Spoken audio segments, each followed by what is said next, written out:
طارق بشیر چیمہ صاحب, امین الحق صاحب, اور بالخصوص آج کی جو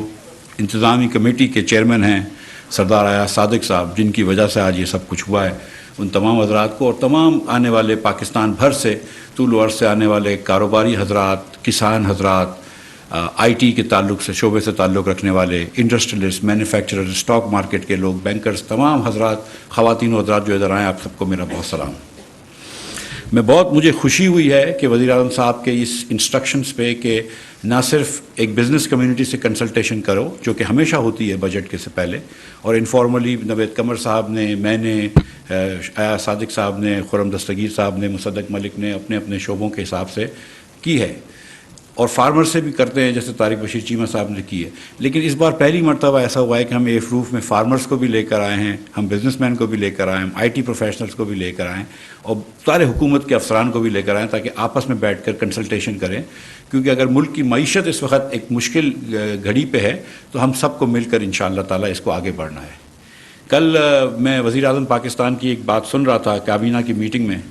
تو انہوں نے کہا تھا کہ ہم 4 بھائی ہیں اور 4 صوبوں کے تناسب سے بات کر رہے تھے, تو انہوں نے کہا 4 بھائی ہیں اور اگر ایک روٹی ہے تو سب کو مل کر ایک ایک چوتھائی اس کی کھانی ہے, اور انشاءاللہ تعالیٰ جب 4 روٹی آئیں گی تو پھر پوری روٹی کھائیں گے. تو انشاءاللہ اسی طرح ہم تمام لوگوں کو, تمام سیکٹرز کو ساتھ لے کے چلیں گے, ایگریکلچر کو بھی ساتھ لے کے چلیں گے, آئی ٹی کو بھی آگے بڑھائیں گے, ٹیکسٹائلز کو بھی آگے بڑھائیں گے جو ابھی تک ہمارا مین سٹے ہے ایکسپورٹس کے اندر, مینوفیکچرنگ کو بھی آگے لے کر جائیں گے, لیکن کسی کو بھی اگنور نہیں کریں گے انشاءاللہ تعالیٰ, اور سب کو آگے لے کر چلیں گے. تو اس بات کے ساتھ میں ابھی تھوڑی سی آپ کے سامنے کچھ سفارشات رکھتا ہوں اور کچھ گزارشات رکھتا ہوں. تو پہلے میں آپ کو صرف دکھانا چاہ رہا تھا کہ کیا سچویشن ہم نے انہیریٹ کی ہے. جو ہمارا سیکوینس ہے جو ایک پریزنٹیشن کا میرا وہ یہ ہوگا کہ first I will tell you کہ what is the situation we inherited, پھر جو ہمارے معیشت کے ساتھ ایشوز پاکستان میں ہمیشہ جو آتے ہیں, اور آپ سب کو پتہ ہے کہ بیلنس آف پیمنٹ کرائسس ہوتا ہے, اس کے بارے میں بات کریں گے, پھر اس کے کچھ سلوشنز کہیں گے, اور پھر ہم کچھ بجٹ کے بارے میں بھی بات کریں گے انشاءاللہ. جب ہم آج کل حالات میں یہ ہے کہ جب حکومت میں آئے تو جتنی بھی میجر اکانومیز ہوتی ہیں جس کو اکانومسٹ میگزین وہ ٹریک کرتا ہے, اس میں پاکستان میں تیسرا ہائیسٹ انفلیشن تھا. سب سے زیادہ ارجنٹینا میں تھا, نمبر 2 ٹرکی, اور number 3 Pakistan. So the 3rd highest inflation amongst major economies of the world. ان پچھلے 4 سالوں میں 20 ملین یا 2 کروڑ لوگ جو تھے وہ خط غربت کے نیچے چلے گئے, اور وہ اس لیے چلے گئے کہ 6 لاکھ لوگ جو تھے آپ کے وہ ان امپلائڈ کر دیے گئے. اب میں اس میں آپ کو ایک بات بتا دوں کہ پاکستان میں ہر سال جو ہے وہ 20 لاکھ لوگ تقریباً لیبر مارکیٹ جوائن کرتے ہیں, 18 سے 20 لاکھ لوگ لیبر مارکیٹ جوائن کرتے ہیں. تو جب آپ کی 5 سے 6% گروتھ ہوتی ہے, پھر تو شاید آپ اتنے لوگوں کو ایبزارب کر سکتے ہیں اپنی جاب مارکیٹ کے اندر, اینڈ دیٹ ڈپینڈز آن کہ کہاں پہ گروتھ ہو رہی ہے. اگر ایگریکلچر میں گروتھ ہو رہی ہے بہت تیزی سے, اور کیونکہ ایگریکلچر زیادہ لیبر انٹینسو ہے تو ہم زیادہ لوگ ایبزارو کر سکتے ہیں. اگر مینوفیکچرنگ میں گروتھ ہو رہی ہے جو شاید اتنی لیبر انٹینسو نہیں ہے تو پھر کم لوگ ہو سکتے ہیں. لیکن آپ کو تقریباً 6% گروتھ چاہیے اگر آپ کو پاکستان کے سارے نئے آنے والے انٹرنٹس جاب مارکیٹ میں آپ ایبزارو کریں. کیونکہ یہ گروتھ نہیں ہوئی, ہم نیگیٹو گروتھ میں گئے پہلی مرتبہ پاکستان کی تاریخ میں 1952 کے بعد شاید, یا پچھلے 50 سالوں میں. تو اس کی وجہ سے پاکستان میں ان امپلائمنٹ بڑھ گئی. جب ان امپلائمنٹ بڑھتی ہے اور آپ کا انفلیشن اتنا زیادہ ہوتا ہے تو آبویسلی پاورٹی بھی بڑھ گئی.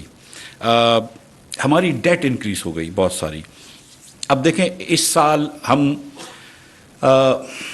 جب ہم آئے تھے تو میرے وزیر بننے سے 1-2 دن پہلے جو مجھے پریزنٹیشن دی گئی تھی, شہباز صاحب نے بھی حلف اٹھایا تھا, اس کے دوسرے دن جب میں نے پریزنٹیشن لی تھی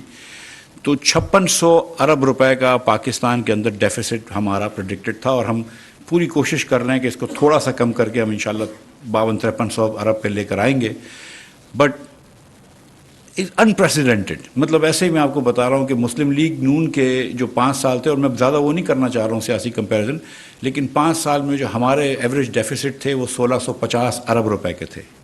1650 ارب روپے کا پر ایئر ڈیفیسٹ ہمارا ہوتا تھا. صرف اس سال جو ہے وہ 5600 ارب روپے کا ہے, جو تقریباً 3.5 سال کے برابر ہمارے ڈیفیسٹس کے تھا. آپ پہلی 2017-18 میں ہم چھوڑ کے گئے تھے جس میں 6.5% ڈیفیسٹ تھا, اور اگلے سال پی ٹی آئی کی حکومت میں جو ڈیفیسٹ آیا ہے وہ آیا اگلے سال جو پی ٹی آئی کی حکومت میں ڈیفیسٹ آیا وہ 9.1% GDP کا آیا. تو مطلب بہت زیادہ ڈیفیسٹ آ گئے.